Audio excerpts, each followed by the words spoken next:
அத்தியாயம் 48. ஸ்ரீ கிருஷ்ணருடன் ஆலோசனை. 13ஆம் வருஷம் முடிந்ததும் பாண்டவர்கள் விராடனது ராஜ்யத்திலிருந்து அகன்று அவனுக்கு சொந்தமான உபப்விலாயம் என்னும் நகரில் எல்லோரும் அறிய வசித்து வந்தனர். அங்கிருந்து தங்களது உற்றார் உறவினர்களுக்கு தூது அனுப்பினர். துவாரகையிலிருந்து பலராமனும் கிருஷ்ணரும் அர்ஜுனனின் மனைவி சுபத்திரை, அவளது மகன் அபிமன்யு ஆகியோரை அழைத்து கொண்டு உபப்விலாயம் நகருக்கு புறப்பட்டனர். அவர்களுடன் யாதவர் குலத்து வீரர்கள் பலரும் உடன் வர உபப்விலாயம் வந்து அடைந்தனர். ஸ்ரீ கிருஷ்ணரின் வருகையை அறிந்ததும் விராடனும் பாண்டவர்களும் சங்க முழக்கத்தோடு அவரை எதிர்கொண்டு வரவேற்றனர். 13ஆம் வருஷ துவக்கத்தில் பாண்டவர்களை விட்டு விலகி சென்ற இந்திரசேனன் முதலானோர் தேர்களில் ஏறி உபப்விலாயம் நகருக்குள் வந்து சேர்ந்தனர். அது மட்டுமல்லாது காசிராஜனும் சைப்பியனும் 2 அக்குரோனி சேனைகளுடன் வந்து சேர்ந்தனர். 3 அக்குரோனி சேனைகளோடு பாஞ்சால நாட்டு மன்னன் துருபதன் வர அவனுடன் சிகண்டியம், திருஷ்டத்தனியனும் திரௌபதியின் புதல்வர்களும் வந்து சேர்ந்தனர். இவர்கள் மட்டுமல்லாது பல நாட்டு மன்னர்களும் தத்தம் சேனைகளோடு பாண்டவர்களுக்கு நாங்களும் துணை நிற்போம் என்று கூறியவாறு வந்தனர். முதலில் விராடனின் புதல்வி உத்தரைக்கும் அபிமன்யுவுக்கும் சாத்திரமுடைப்படி திருமணம் நடந்தது. அதன்பின் விராடனின் அரசவையில் அனைவரும் ஒன்று கூடி மந்திர ஆலோசனையில் ஈடுபட துவங்கினர். விராடனின் இருபுறத்திலும் ஸ்ரீ கிருஷ்ணரும் தருமரும் துருபதன் அருகே பலராமனும் சாத்தியகியும் ஆசனங்கள் பெற்று அமர்ந்தனர். மேலும் பல நாட்டவர்களும் அரசவையில் வீற்றிருக்க அனைவரும் ஸ்ரீ கிருஷ்ணரையே நோக்கினர். அப்போது ஸ்ரீ கிருஷ்ணர் எழுந்து, தருமன் சூதாட்டத்தில் வஞ்சனையால் ஜெயிக்கப்பட்டதும், அதனால் இந்திரபிரஸ்தம் அபகரிக்கப்பட்டதும், வனவாச பிரதிஜ்ஞை செய்யப்பட்டதும், 13 வருஷங்கள் பாண்டவர்கள் கடும் விரதத்தை சொன்னபடி அனுஷ்டித்ததுடன் சொல்லில் அடங்காத துன்பங்களை அனுபவித்ததும் என அனைத்துமே நீங்கள் அனைவரும் அறிந்தவைதான். தருமனுக்கும் துரியோதனனுக்கும் எது நன்மையோ, பாண்டவர்களுக்கும் கௌரவர்களுக்கும் எது புகழை தருவது தரும நெறிக்கு இசைந்ததுமானதோ அது பற்றி ஆலோசித்திடுங்கள். அதர்மம் எதுவாயினும் தருமர் விரும்ப மாட்டார். தம்மை வஞ்சித்து பலவிதமான கஷ்டங்களுக்கு ஆளாக்கிய கௌரவர்களுக்கும் நன்மை உண்டாவதிலேயே அவர் விரும்புகிறார். கௌரவர்களின் துராசை, தருமரின் தர்ம புத்தி ஆகியவை பற்றி நன்றாக ஆலோசியுங்கள். துரியோதனனின் எண்ணம் எதுவென்று உண்மையில் தெரியவில்லை. சமர்த்தனும் சீலனுமான ஒருவனை தூதாக அனுப்பி துரியோதனனுக்கு சொல்ல வேண்டியதை சொல்லி சமாதானம் செய்து தருமருக்கு பாதி ராஜ்யத்தை திரும்ப கொடுக்குமாறு செய்ய வேண்டும் என்று கூறியவர் தன் தமையனான பலராமனை நோக்கினார். பலராமன் எழுந்து, தர்மமும் ராஜ நீதியும் கலந்த யோசனையை இங்கு கிருஷ்ணர் கூறினான்.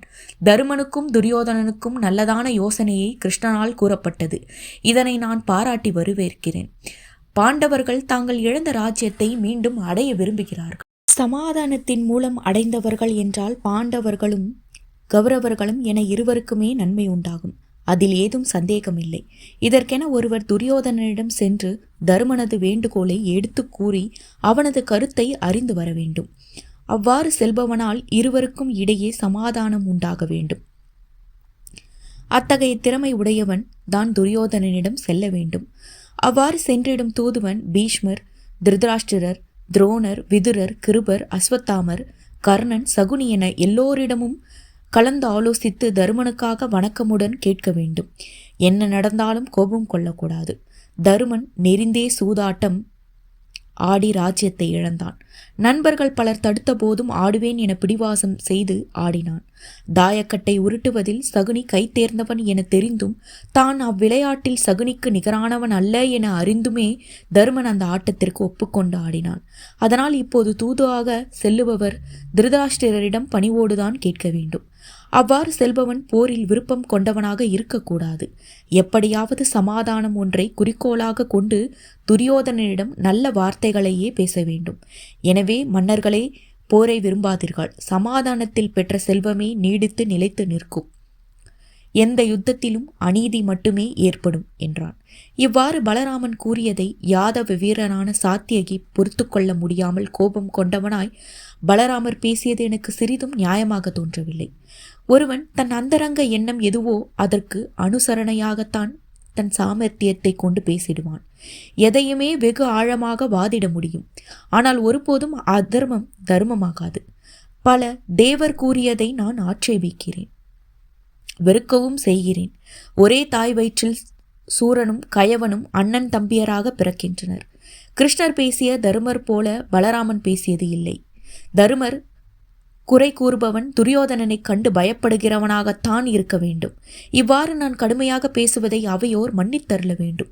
கவராட்டம் தெரியாதவரும் ஆட்டத்தில் விருப்பம் இல்லாதவருமாக இருந்த தருமரை வருந்தி அழைத்து ஆட செய்ததுடன் அவரை தோற்கடிக்கவும் செய்தனர். மேலும் பிரதிஜையை பூரணமாக முடித்து திரும்பியிருக்கும் இவர்கள் ஏன் துஷ்டனான துரியோதனனை பணிந்து பிச்சை கேட்க வேண்டும்? தருமர் யாசிக்க வேண்டியவர் அல்ல. அவரை எவரையும் வணங்க தேவையும் இல்லை. பாண்டவர்கள் முறையாக வனவாசத்தையும் அந்நியாத வாசத்தையும் முடிந்திருக்கும் போது 13ஆம் வருஷம் முடிவதற்குள் அவர்களை நாங்கள் கண்டு கொண்டோம் என அதர்மமாக பேசி வரும் இந்த கௌரவர்களை நான் போரில் வீழ்த்தி தருமரது காலில் விழுந்து வணங்கச் செய்வேன். அவ்வாறு இல்லையேல் அவர்கள் யமபுரத்திற்கு சென்றுவிட்டனர் என்று அர்த்தம். தர்ம யுத்தத்தில் அநீதி எப்படி விளையும்?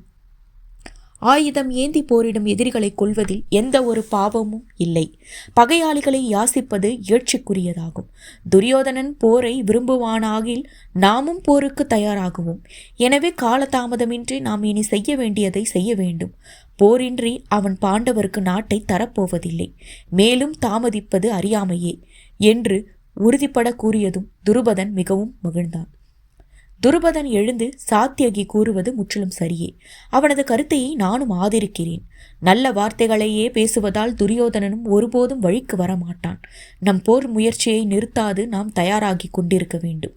நம் நண்பர்களுக்கு தூதுவர்களை அனுப்பி தாமதம் செய்யாது படைகளை திரட்ட செய்ய வேண்டும். சல்யன், திருஷ்டகேது, ஜெயன்சேதன், கேகயன் போன்றோரிடம் உடனே நம் தூதர்களை அனுப்புவோம். திருதராஷ்டிரரிடம் தகுந்த தூதுவரை அனுப்ப வேண்டியது அவசியம். என் அரண்மனை வித்துவானும் புரோகிதவரமான வேதியரை அஸ்தினாபுரத்திற்கு அனுப்பலாம். துரியோதனனிடம் என்ன கூற வேண்டும்? பீஷ்மரிடமும் திருதராஷ்டிரரிடமும் துரோணரிடமும் எவ்வாறு சொல்ல வேண்டும் என்பதையெல்லாம் அவரிடம் சொல்லி அனுப்பலாம் என்றான். துருபதன் கூறியதை கேட்டதும் வாசுதேவர் எழுந்து, துருபரே, நீர் கூறியது மிகவும் சரியே. இதுவே செய்யத்தக்கது. மேலும் அதுதான் ராஜ நீதியுமாகும். நானும் பலராமனும் கௌரவர், பாண்டவர் என இருவருக்குமே பொதுவானவர்கள். உத்தரையின் திருமணம் பொருட்டு வந்த நாம் நம் நகருக்கு திரும்புவோம். அறிவிலும் வயதிலும் நீர் இங்குள்ள மன்னர்களுக்கெல்லாம் மூத்தவர். அது மட்டுமல்ல, எமக்கு நீர் குருவை போன்றவர். உம்மை திருதராஷ்டிரர் பெரிதும் மதிப்பவர். துரோணரும் கிருபரும் உமது பால்ய நண்பர்கள் ஆவார்கள். தூதுவனுக்கு நீர் சொல்ல வேண்டியதை சொல்லி அனுப்ப வேண்டும். நியாயமான வழிக்கு துரியோதனன் வராது போனால் அனைத்து முயற்சிகளும் செய்து எங்களுக்கு தகவல் சொல்லி அனுப்புங்கள் என்றார். மந்திர ஆலோசனையில் இவ்வாறு முடிவு செய்த பின் ஸ்ரீ கிருஷ்ணரும் அவரை சார்ந்தோரும் துருபதன், தர்மர் போன்றோரும் போருக்கு செய்ய வேண்டிய ஆயத்தம் அனைத்தையும் செய்ய துவங்கினர். தூதுவர்களை பல்வேறு ராஜ்யங்களுக்கு அனுப்பி அந்நாட்டு மன்னர்களுக்கு தெரியப்படுத்தினார்கள். இதனால் பாண்டவர்களிடத்தில் நட்பு பாராட்டும் மன்னர்கள் அனைவரும் தத்தம் படைகளை திரட்டி துவங்கினர். இந்நிலையில் துரியோதனனும் கௌரவர்களுக்கும் வீணே பொழுதை கழித்திடாது அவர்களும் போருக்கு வேண்டிய அனைத்து ஏற்பாடுகளையும் செய்ய துவங்கினர். தங்களது நட்பு நாடுகளுக்கு ஆட்களை அனுப்பி தாமதம் செய்யாது படைகளை திரட்ட செய்தனர். இவ்வாறு பரதகண்டம் முழுவதிலும் போருக்கான ஆயுத்தங்கள் தாமதமின்றி செய்யப்பட்டன. இது பற்றி பௌராணிகர் கூறுகையில், அச்சமயத்தில் அரசர்களது அவசர பயணங்களால் சேனைகள் பல வருவதும் போவதுமாக பூமி அதிர்ந்தது என்கிறார். துருபதன் தன் புரோகிதரை அழைத்து, பண்டிதர்களில் சிறந்தவரே, வித்வானே, பாண்டவர் பொருட்டு துரியோதனனிடம் தூதாக செல்வீராக. அந்த துரியோதனனின் குணங்களும் பாண்டவரது குணங்களும் உமக்கு நன்றாகவே தெரியும். திருதராஷ்டிரருக்கு தெரிந்தே பாண்டவர்கள் வஞ்சிக்கப்பட்டனர். விதுரர் நியாயத்தை எடுத்து கூறியும் திருதராஷ்டிரர் கேட்கவில்லை. தன் மகன் கூறுவதைத்தான் வேத வாக்கென அவர் நினைக்கிறார். நீர் திருதராஷ்டிரரிடமும் தர்மத்தையும் நியாயத்தையும் எடுத்து கூற வேண்டும். அப்போது நிச்சயம் விதுரர் நமக்கு சாதகமாகவே பேசுவார். இதனால் பீஷ்மர், துரோணர், கிருபர் போன்றோருக்கு குல்லும் பிற வீரர்களுக்கெல்லாம் பேதம் உண்டாகலாம். மந்திரிகளும் வீரர்களும் மாறுபட்ட கருத்துக்களை கொண்டால் அவர்களை மீண்டும் ஒன்று சேர்ப்பதற்கு பெருமுயற்சி தேவைப்படும். கால தாமதமும் ஆகும். இதற்குள் பாண்டவர்கள் போருக்கு தயாராகி விடுவார்கள். மேலும் நீர் அஸ்தினாபுரத்தில் இருந்து கொண்டு சமாதானம் பேசும் வரையில் கௌரவரது போர் முயற்சிகள் தாமதப்படும். அது மட்டுமல்ல, சமாதானம் பேசுவதால் நமக்கு நன்மையே உண்டாகும். இருந்தாலும் துரியோதனன் சமாதானத்திற்கு ஒப்புக்கொள்வான் என நான் நினைக்கவில்லை. ஆனாலும் சமாதானம் பேச்சு பேசிட தூதுவர் செல்வது நமக்கு நல்ல பலனையே தரும் என்றார். அடுத்த அத்தியாயத்தை அடுத்த பதிவில் பார்க்கலாம். நன்றி.